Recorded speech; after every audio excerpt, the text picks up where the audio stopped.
Hello everyone, myself Aman Singh, second of MBBS student at KGM Lucknow. तो आज के video में हम लोग डिस्कस करेंगे paper attempting strategy and OMR filling. ठीक है, वैसे तो चैनल पे मैं इस समय बहुत ज़्यादा पढ़ाने वाली चीज़ कर रहा हूँ, बहुत ज़्यादा थ्योरेटिकल चीज़ें कवर कर रहा हूँ ताकि आपको आसानी हो। इस समय थ्योरेटिकल चीज़ें ज़्यादा पढ़नी है आपको। एक हफ्ते पहले इस समय करंट में आपको क्या करना चाहिए वो वाली सारी चीज़ें मैंने चैनल पे अपलोड की हुई हैं एक वीडियो में कि लास्ट 7 डेज में आपको क्या करना चाहिए, तो उसको एक बार से जरूर देखो। ठीक है, और थ्योरेटिकल चीज़ें याद करो इस समय। अभी हम लोग बात करेंगे कि लास्ट वाले दिन उस वाले दिन जिस दिन हमको पेपर देने जाना है उस 3 घंटे में हमें क्या करना है। ठीक है, क्योंकि हमने साल भर जो भी पढ़ा है, हमने जो भी किया है, मैटर वही 3 घंटे करता है। ठीक है, वही 3 घंटे आपके साल भर की मेहनत को डिसाइड कर देता है। तो उस 3 घंटे को हमें परफेक्ट करना है एकदम। उसके लिए हमें थोड़ी बहुत अपने मन के खिलाफ भी कुछ काम करना पड़े, जैसे कि लास्ट वाले दिन आपको पढ़ने का मन करेगा कि ना सोए, तो वो चीज़ें नहीं करनी है। ठीक है, अपने को वो चीज़ें करनी है जिससे हमारा वो 3 घंटे एकदम बेहतर हो, है ना। अपने को उस दिन घबराना नहीं है। हाँ, एक दिन पहले से ही अपने आप को स्टेबल करने की ज़रूरत होगी। हाँ, और आपको बिल्कुल भी घबराना नहीं है, एकदम शांत रहना है और पेपर को अच्छे से अटेम्प्ट करना है, क्योंकि वही 3 घंटे आपका मैटर करेगा। तो यहाँ से अब हम लोग बात करें कि अपने को पेपर में उस 3 घंटे में क्या करना है। तो सबसे पहले तो एंट्री इन एग्जामिनेशन हॉल। जैसे ही आप एग्जामिनेशन हॉल में एंटर करते हो, आप घबराना शुरू कर देते हो। आपको मतलब कि एंजाइटी होने लगती है, आपको लगता है कि मेरा पेपर खराब जाएगा। ठीक है, एग्जामिनेशन सेंटर का माहौल देख के, ठीक है, उसकी हालत देख के आपको हो सकता है थोड़ा उल्टा सीधा थॉट है, तो लेकिन वहाँ पे आपको पैनिक नहीं करना है। वहाँ पे आपको सबसे पहले ये सोचना है कि आज का दिन मेरे लिए ही है और मेरा पेपर अच्छा जाएगा। एकदम घबराना नहीं है, अच्छे से गहरी सांस लेनी है और मतलब कि घबराने वाला काम नहीं करना है। सब कुछ आराम से करना है, आराम से अपने सीट पे जाना है, आराम से अपना सीट खोजना है, अपने सीट पे बैठना है, बिल्कुल नहीं घबराना है, किसी से बातचीत नहीं करनी है। ठीक है, या फिर जब आप सेंटर के बाहर हो तो कोई यदि आपको मिल गया तो आप मतलब कि बेवकूफ़ी वाली हरकतें करो, मजे करो, इधर उधर जो क्रैक करो, जो भी करना है करो। बहुत एकदम सीरियस मूड बना के नहीं जाना है। और एग्जामिनेशन सेंटर के बाहर आपको बहुत ऐसे बच्चे मिल जाएंगे जो कि एकदम अंतिम दम तक पढ़ते रहेंगे। ठीक है, सेंटर पे पहुंच जाएंगे, किताब खोल के एनसीईआरटी देख रहे हैं, आप समझ जाना उनका कुछ नहीं होने वाला है। ठीक है, क्योंकि यार क्या किए हो साल भर की तुम्हें अभी भी देखने की जरूरत पड़ रही है। यदि तुम अभी भी अपने माइंड को स्टेबलाइज नहीं कर पा रहे हो, इतनी घबराहट में पन्ने पलट रहे हो, तो तुम क्या ही करोगे आज एग्जाम में, है ना। तो वो काम आपको नहीं करना है और दूसरे को देख के डिमोटिवेट, फ्रस्ट्रेट नहीं होना है, क्योंकि वो फालतू वाले लड़के होते हैं। इसके बाद जैसे ही आप एग्जामिनेशन सेंटर में गए, एकदम चिल होके, एकदम मस्त होके गए पेपर देने, तो आपने सेकंड चीज, जब आपके हाथ में पेपर आया, पेपर जैसे ही आपके हाथ में आया तो पेपर आप जल्दी से एक बार चेक कर लोगे कि कहीं कोई क्वेश्चन मिसिंग तो नहीं है, कहीं कोई पेपर तो मिसिंग नहीं है, कहीं कोई पेज तो नहीं मिसिंग है, क्योंकि एक बार पेपर स्टार्ट हो जाएगा तो उसको कोई चेंज नहीं कर सकता है। तो ये चेक कर लेना, जल्दी इसमें दिक्कत होती नहीं है जनरली।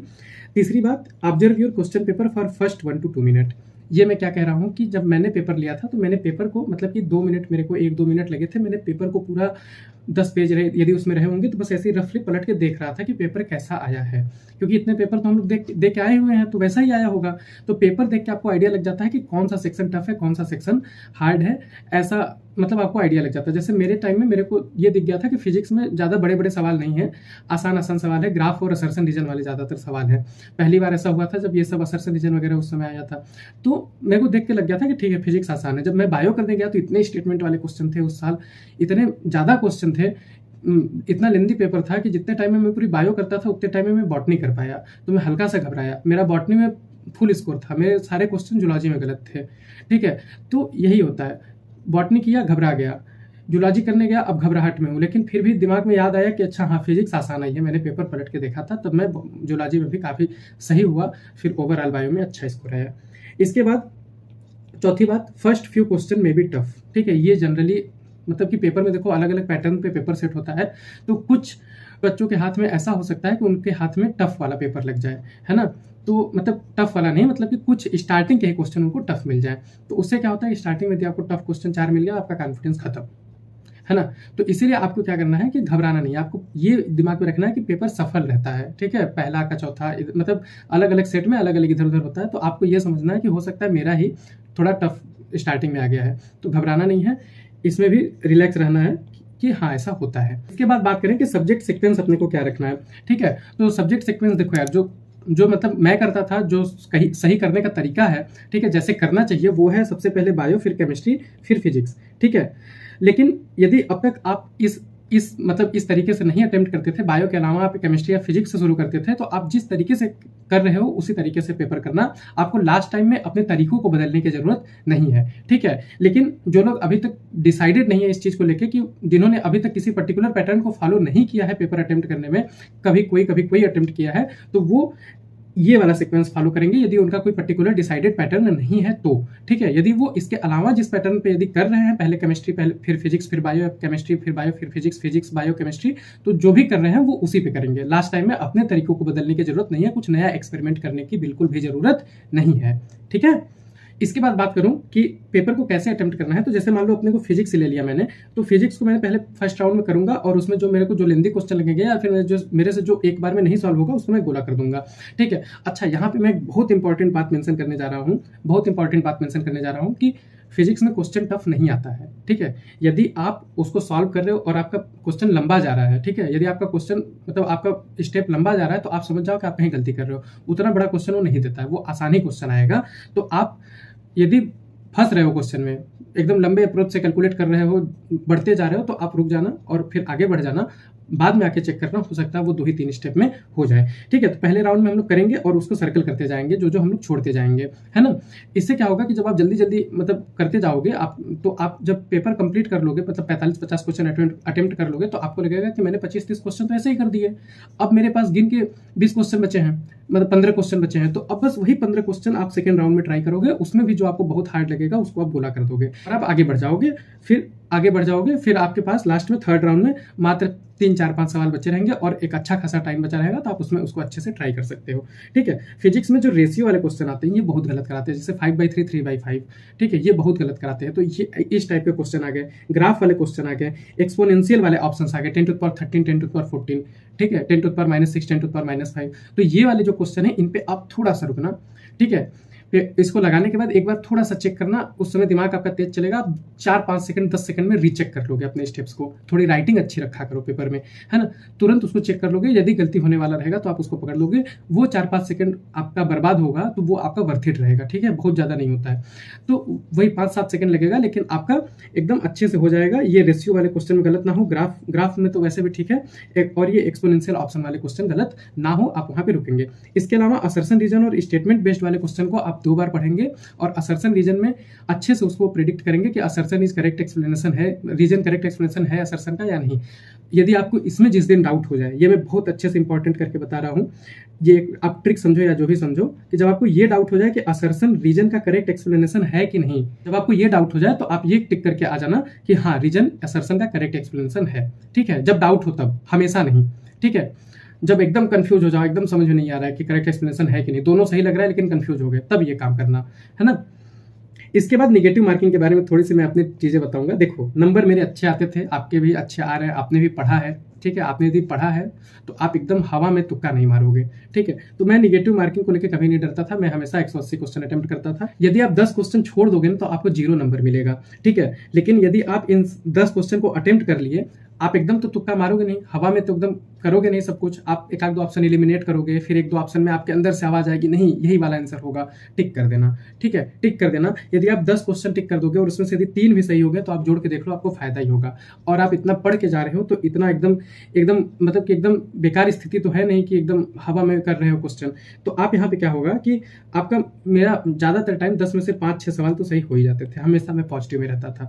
तो जो भी क्वेश्चन आपको लगे नहीं ये हमको टिक कर देना चाहिए, उसको कर देना, ठीक है, एकदम छोड़ के मत आ जाना।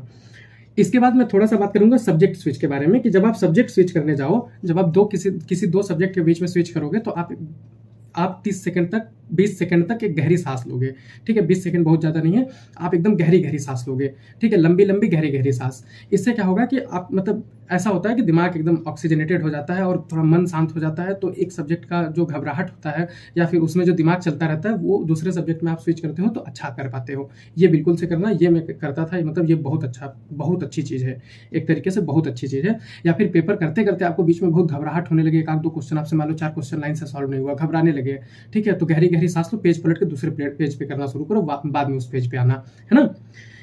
इसके बाद एक चीज ये है कि लेंदी सेक्शन, ठीक है, लेंदी सेक्शन मान लो कोई आ गया तो आपको बिल्कुल नहीं घबराना यार। मेरे समय में बायो का लेंदी सेक्शन आया था लेकिन मैं बिल्कुल नहीं घबराया। आपको जिस स्पीड से करना है उसी स्पीड से करो, ठीक है। थोड़ा सा एंजाइटी हुई थी लेकिन उसको मैंने टैकल किया, ठीक है। तो जिस स्पीड से कर रहे हो उसी स्पीड से करो, आपका पेपर अच्छे से जाएगा। सबके लिए लेंदी आया होगा और आप जिस स्पीड से करो सही में उतने में हो जाएगा, ठीक है। कि आज तक होते आया है तो उस दिन भी हो जाएगा। यदि बायो लंबा आया होगा तो फिजिक्स आसान ही होगी, ठीक है। बायो फिजिक्स लेंदी आया होगा तो केमिस्ट्री बायो एकदम मतलब कि आसान आसान आए होंगे।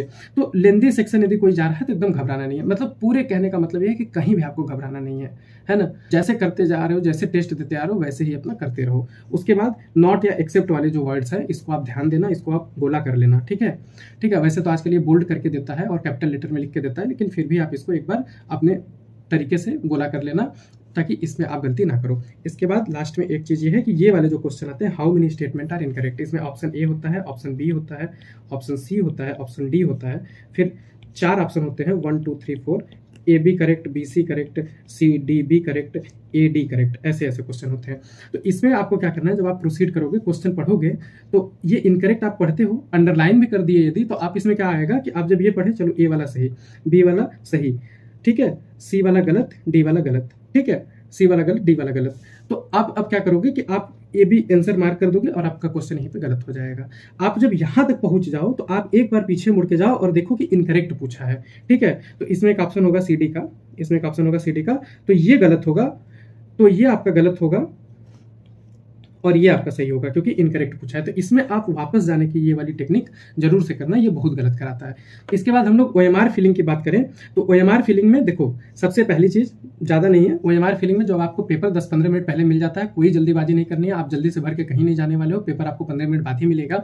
तो आप OMR एकदम आसानी से भरना है क्योंकि यदि वहीं पर गलती कर दोगे ना तो आपका पूरा दिमाग खराब हो जाएगा, आपको पूरे पेपर में मन नहीं लगेगा कि अब तो मेरी कॉपी ही नहीं चेक होगी, फलाना ढिमकाना, तो आपका बहुत दिमाग खराब होगा। इसीलिए एकदम आराम से करना, ठीक है। आप अपना नाम भरना AM तो ए वाले को ऐसे कर लेना, M को ऐसे कर लेना, ए को ऐसे कर लेना, N को ऐसे कर लेना, फिर उसको ऐसे गोला करना, ठीक है, फिर उसको ऐसे गोला करना। और ये चीज एकदम ध्यान से करना क्योंकि आप यदि इसमें गलती कर दोगे ना तो बहुत बहुत दिमाग खराब होता है, ठीक है, आपका पूरा पेपर खराब हो सकता है।